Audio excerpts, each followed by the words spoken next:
আসসালামু আলাইকুম everyone, welcome to Neela's food kitchen. আশা করছি আপনারা সবাই অনেক ভালো আছেন। আজকে আমি আপনাদেরকে ডালডা এবং বাটার ছাড়াই ঘরে থাকা উপকরণে চুলায় ভ্যাকারির মতো চিকেন পাপ প্যাটিস তৈরি করে দেখাবো। এই পাপ প্যাটিসগুলো একদম সহজভাবে যে কেউ তৈরি করে নিতে পারবেন, কোনো ধরনের ঝামেলা ছাড়াই। আর এই প্যাটিসগুলো খেতে কিন্তু দোকান থেকে কিনে আনা প্যাটিসের চাইতে কোনো অংশ কম নেই, বরঞ্চ তার চাইতে আরও বেশি মজার হয়ে থাকে। সো আর কথা না বাড়িয়ে let's go to Neela's food kitchen. প্রথমে একটি মিক্সিং বোলে নিয়ে নিচ্ছি 2 কাপ ময়দা। এখন ময়দার মধ্যে স্বাদ মতো লবণ দিয়ে দিচ্ছি। আরও দিয়ে দিচ্ছি 3 টেবিল চামচ তেল। এবার সবকিছু ভালোভাবে মিক্স করে নিব। ময়দার সাথে তেল ভালোভাবে মিক্স করা হয়ে গিয়েছে। দেখুন, হাত দিয়ে ময়দা মুট করলে এই রকম দলা পেকে গেলেই বুঝবেন যে তেল ময়দার সাথে ভালোভাবে মিক্স হয়ে গিয়েছে। এবার অল্প অল্প করে পানি দিয়ে একটি টাইট ফিট ডো বানিয়ে নিব।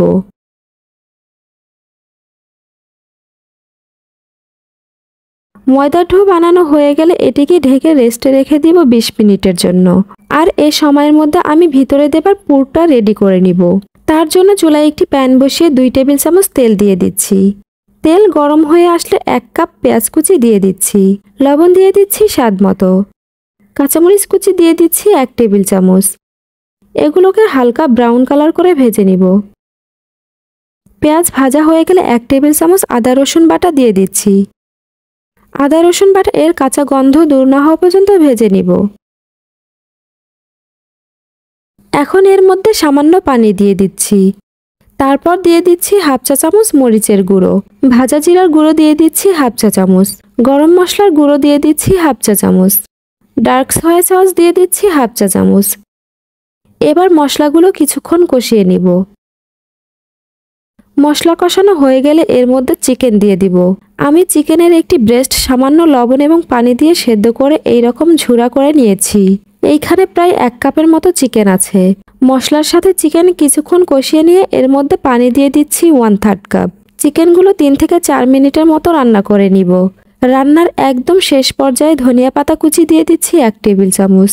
আবারও নেড়েচেড়ে ভালোভাবে মিশিয়ে চুলা থেকে নামিয়ে নিব। এখানে একটি বাটিতে নিয়েছি 1/3 কাপ তেল। তেলের মধ্যে 3 টেবিল চামচ কর্নফ্লাওয়ার দিয়ে ভালোভাবে মিক্স করে নিব। এই মিশ্রণটা আমি পরবর্তীতে ব্যবহার করব। মিশ্রণটাকে এক সাইডে রেখে ময়দার ডোটিকে একটি বোর্ডের উপরে নিয়ে নিচ্ছি। ময়দার ডোটিকে হাত দিয়ে কিছুটা লম্বা করে নিব। এরপর এর থেকে ছোট ছোট লেচি কেটে নিব।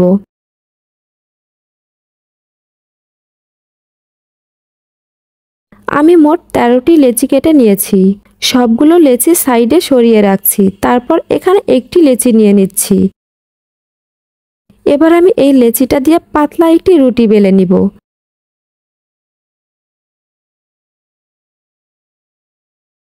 দেখুন আমি কতটা পাতলা রুটি বেলে নিয়েছি। রুটির নিচ থেকে হাত দেখা যাচ্ছে। এই রকম পাতলা করেই আমি সবগুলো রুটি বেলে নিয়েছি। এবার রুটির উপর আমি আগে থেকে তৈরি করে রাখা তেল আর কর্নফ্লাওয়ারের মিশ্রণ দিয়ে দিচ্ছি। পুরো রুটির উপরে কর্নফ্লাওয়ারের মিশ্রণ ব্রাশ করে দিচ্ছি। এরপর সামান্য শুকনো ময়দা রুটির উপরে ছিটিয়ে দিচ্ছি। এবার এর উপরে আরও একটি রুটি দিয়ে দিব। আর সেমভাবে তেল আর কর্নফ্লাওয়ারের মিশ্রণ দিয়ে দিব এবং শুকনো ময়দা ছিটিয়ে আবারও এর উপরে আরেকটি রুটি দিয়ে দিব। এইভাবে আমি সবগুলো রুটি একটার উপরে আরেকটা দিয়েছি। এবার আমি রুটিটাকে রোল করে নিব। তারপর হাত দিয়ে ঘুরিয়ে ঘুরিয়ে আরেকটু লম্বা করে নিব। আপনি যদি আমার ভিডিওটি ফেসবুক থেকে দেখে থাকেন তাহলে প্লিজ আমার পেজটি ফলো করে দিবেন। আর যদি ইউটিউব থেকে দেখে থাকেন তাহলে প্লিজ আমার চ্যানেলটি সাবস্ক্রাইব করে দিবেন। এখন এর থেকে ছোট ছোট লেচি কেটে নিব। ভিডিওটি ভালো লেগে থাকলে প্লিজ একটি লাইক দিবেন এবং কমেন্টস করবেন। আর আপনি যদি আমার চ্যানেলে নতুন হয়ে থাকেন তাহলে প্লিজ আমার চ্যানেলটি সাবস্ক্রাইব করে দিবেন।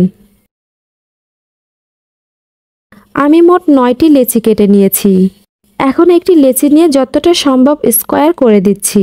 এরপর এটা দিয়ে ছোট একটি রুটি বেলে নিব। তবে এই রুটিটা কিন্তু বেশি পাতলা করব না, হালকা মোটাই রাখবো।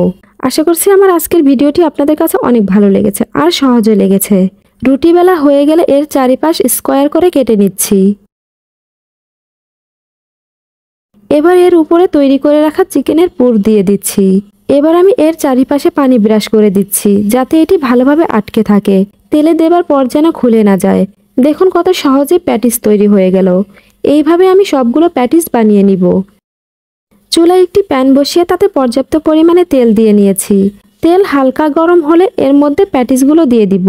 চুলার লো আঁচে উল্টিয়ে পাল্টিয়ে প্যাটিসগুলো ব্রাউন কালার করে ভেজে নিব। চুলার আঁচ বাড়িয়ে ভাজবেন না, তাতে কিন্তু প্যাটিসগুলো প্রপারলি মুচমুচে হবে না। তাই চুলার আঁচ কমিয়েই প্যাটিসগুলো ভেজে নিব। ভাজা হয়ে গেলে প্যাটিসগুলো তেল থেকে তুলে নিচ্ছি। আর এইভাবেই সবগুলো প্যাটিস আমি ভেজে নিব। দেখেই তো বুঝতে পারলেন কতটা সহজে ঘরে সামান্য উপকরণ দিয়ে দোকানের মতো প্যাটিস তৈরি করে নেওয়া যায়। ভাজার পর প্যাটিসগুলো ঠান্ডা করে নিয়ে তারপর যে কোনো এয়ারটাইট বক্সে ভরে সংরক্ষণ করতে পারবেন 2 দিন পর্যন্ত। আর এইগুলো এইরকমই ক্রিস্পি থাকবে, একদম ড্যাম হয়ে যাবে না। দেখুন প্যাটিসে কতগুলো লেয়ার হয়েছে আর দেখতেও কতটা লোভনীয় লাগছে। আমি একটি প্যাটিস আপনাদেরকে ভেঙে দেখিয়ে দিচ্ছি। দেখুন কতটা ক্রিস্পি হয়েছে। আর এগুলো খেতেও কিন্তু আলহামদুলিল্লাহ অনেক বেশি মজার। তাহলে আজ এ পর্যন্তই। আবার দেখা হবে নতুন কোনো রেসিপি নিয়ে। সে পর্যন্ত সবাই ভালো থাকুন, সুস্থ থাকুন। আল্লাহ হাফেজ।